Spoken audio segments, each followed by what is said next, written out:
두 번째, 개별화 지도 모형이고요. 개별화 지도 모형에서는 개별이라는 단어가 있죠. 거기에 밑줄을 쳐주세요. PSI라고도 나와 있고요. 수업 진도는 가능한 빨리, 필요한 만큼 천천히 학생이 결정한다라고 되어 있습니다.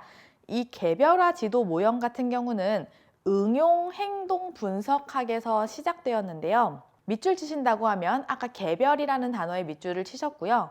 그 옆에 수업 진도에 밑줄을 쳐주시고 문장 마지막에 학생이 결정한다, 학생이 결정, 거기에 밑줄을 쳐주세요.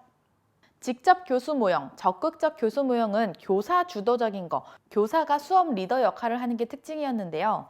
개별화 지도 모형 같은 경우는 수업 진도를 학생이 결정하는 것이 큰 특징입니다. 설명 하나씩 보도록 하겠습니다. 각 학생에게 수업 운영 정보, 과제 제시, 과제 구조, 수행 기준과 오류 분석이 포함된 학습 활동 및 평가를 하나의 묶음으로 구성한 수업 자료를 제공합니다. 하나의 묶음에 밑줄 쳐주시고요. 이렇게 하나의 묶음으로 구성한 수업 자료를 한 번에 제공합니다. 꼭 알고 계세요. 2번, 학생들이 미리 계획된 학습 과제의 계열성에 따라 자신에게 맞는 속도로 배우도록 설계된 방법입니다. 즉, 수업 진도는 학생이 결정하는 거예요. 능력에 따라 자신의 속도에 맞춰서 학습하는 방법이 개별화 지도 모형입니다. 교사가 한 묶음으로 학습지를 학생들에게 전달한다고 보시면 돼요. 그 학습지에는 수업 운영 정보나 과제 제시, 과제 구조, 수행 기준과 오류 분석이 포함된 모든 내용이 포함되어 있는 학습지고요. 그 학습지를 받아서 학생들이 스스로 해나가는 과정이다라고 보시면 돼요. 그러다 보니까 학생들은 이 학습지를 받고 자신에게 맞는 속도로 배울 수 있는 방법입니다. 교사가 학생들에게 개별적으로 제공하지 않는다. 개별적 제공은 X다라고 보시면 되고요. 모든 학습 과제가 학생들에게 일괄적으로 주어집니다. 학습 과제가 일괄적이라는 거 밑줄 쳐주세요. 한 명 한 명 그때그때 필요할 때 주는 게 아니라 묶음을 학생 전체에게 나눠준다는 얘기입니다. 그러다 보니까 개별적으로 제공하지 않는다라는 표현은 한 명 한 명에게 수준에 맞게 주는 게 아니라 일괄적으로 전체에게 준다라고 이해하시면 되고요. 그렇게 학습 과제가 일괄적으로 주어집니다. 즉 모두 동일한 내용이 주어진다라고 보시면 되겠습니다.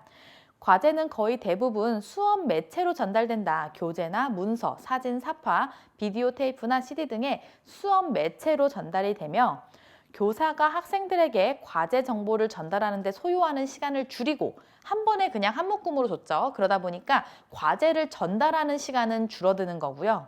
그 시간을 학생과의 교수 상호작용에 투자합니다. 상호작용에 밑줄을 쳐주세요. 아까는 개별적으로 제공하지 않는다고 했는데 또 무슨 상호작용을 하나라고 의아해하실 수 있는데요. 과제를 제시하는 시간을 줄인 거지 상호작용을 안 한다는 건 아니었어요. 과제를 한 묶음으로 전체에게 일괄적으로 준 거고요. 그 나머지 시간 동안 학생과 교수가 상호작용합니다. 즉 개별 지도가 들어간다라고 보시면 되는데요. 동그라미 6번 보시면 명시된 수행 기준에 따라 학생이 학습 과제를 완수하게 되면 교사의 허락이나 지시 없이 바로 학습 과제 목록에 있는 다음 과제로 스스로 이동을 합니다. 그리고 개인의 능력에 따라 자신의 속도에 맞춰서 학습하는 방법이고요. 7번 학습 지도와는 따로 없으며 학생들은 개별적으로 학습 과제의 계열성에 따라 학습을 진행하고 이전 수업이 완료되면 사전 수업이 끝난 시점에서 새로운 수업을 자기 주도적으로 시작합니다. 학생들은 교사 도움을 받지 않고 자율적으로 학습하는 거고 자신의 속도에 맞게 서로 다른 속도로 자기 주도적 학습을 하게 됩니다. 학습 평가는 거의 자동적으로 이루어지며 학생이 정해진 수행 기준에 따라 학습 과제를 완수하면 그것이 곧 평가입니다. 그러다 보니까 스스로 학습을 잘하는 독립적인 학습자일 때는 동기유발이 잘 되고 책임감이 커지면서 효과적인 학습 방법인데요. 이 모형의 특징은 아까 보았던 동그라미 5번에서 볼 수 있어요. 교사가 학생에게 과제 정보를 전달하는 시간은 줄였지만 대신에 학생과 교수의 상호작용에 투자하는 개별 지도 시간이 있습니다. 자, 하나의 묶음으로 과제를 전달했어요. 그럼 학생들이 다 받아서 그거를 알아서 공부를 하는 거예요. 그 안에 필요한 내용들이 다 구성되어 있기 때문에 학생들이 알아서 공부를 하다 보면 진도가 빠른 아이들, 자기주도적 학습을 잘하는 아이들은 진도가 빠르겠죠. 그 아이들은 열심히 혼자 알아서 잘 해나갈 거고요.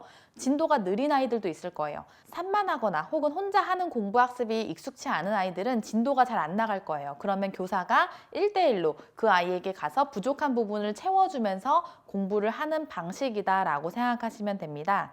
이 모형의 특징이 있는데요. 동그라미 9번 보시면 학생들에게 충분한 강화를 제공하는 이 모형의 4가지 특징은요. 학습에 즉각적인 평가가 있습니다. 아이들이 하자마자 바로 그 다음 단계로 넘어갈 수 있게 되어 있다 보니까 즉각적인 평가가 있다라고 보시면 되고요. 교사의 학생 개인에 대한 관심이 있습니다.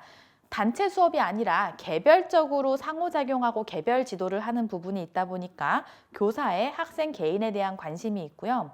학습 목표를 향한 규칙적이고 실제성 있는 과정이 있습니다. 그 학습지를 대충 만들지 않았겠죠. 학생들이 알아서 해나가야 되기 때문에 더욱더 꼼꼼하게 다 만들어 놓은 과정들이 있다 보니까 규칙적이고 실제성 있는 과정이 있고요. 창의적이며 흥미로운 학습 자료를 바라볼 수 있는 능력이 있습니다. 단순히 선생님이 주입식으로 알려주는 게 아니라 학생들이 스스로 공부해 나가는 부분이다 보니까 이러한 장점이 있다라고 해서 이 모형의 4가지 특징도 꼭 알고 계시면 되겠습니다.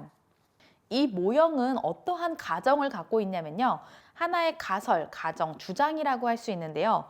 충분한 시간과 기회가 주어지면 모든 학생은 수업 목표를 달성할 수 있다라는 가설이 있습니다. 충분한 시간만 아이들에게 주면 아이들은 충분히 수업 목표를 달성할 수 있다. 그에 맞게 기다려주면 된다라는 전제하에 출발한 모형이라고 생각하시면 돼요. 자, 개별화 지도 모형 같은 경우는 응용 행동 분석학에서 시작했다라고 했고요. PSI라고도 적을 수 있습니다. 수업 진도는 가능한 빨리, 필요한 만큼 천천히 학생이 결정한다라고 해서 수업 진도를 학생들이 개별적으로 결정하는 게 개별화 지도 모형이었습니다. 하나의 묶음으로 수업 자료를 제공하고 미리 계획된 과제의 계열성에 따라서 자신에게 맞는 속도로 학생들이 학습했고요. 그러다 보니까 수업 진도는 학생이 결정했고 능력에 따라 자신의 속도에 맞춰서 학습하는 방법입니다. 과제를 전달하는 시간은 줄이고 상호작용의 시간을 투자하는 방법이었고요. 학생은 학습 과제를 완수하게 되면 교사의 허락이나 지시 없이 바로 다음 과제로 넘어가면 되는 시기였습니다. 이 교육 모형의 특징까지 알고 계시면 되고요. 학습 영역의 우선순위가 나옵니다. 이거는 첫 번째 모형과 동일하게 신체적인 부분을 먼저 우선순위로 보는 심동적 학습이 첫 번째 나오고요. 지식적인 부분이 두 번째 인지적 학습, 세 번째가 정서, 도덕적인 부분으로 정의적 학습이 나옵니다. 학습 우선순위는 첫 번째 모형과 동일하다라고 보시면 되겠습니다. 여기까지가 두 번째 개별화 지도 모형이었습니다.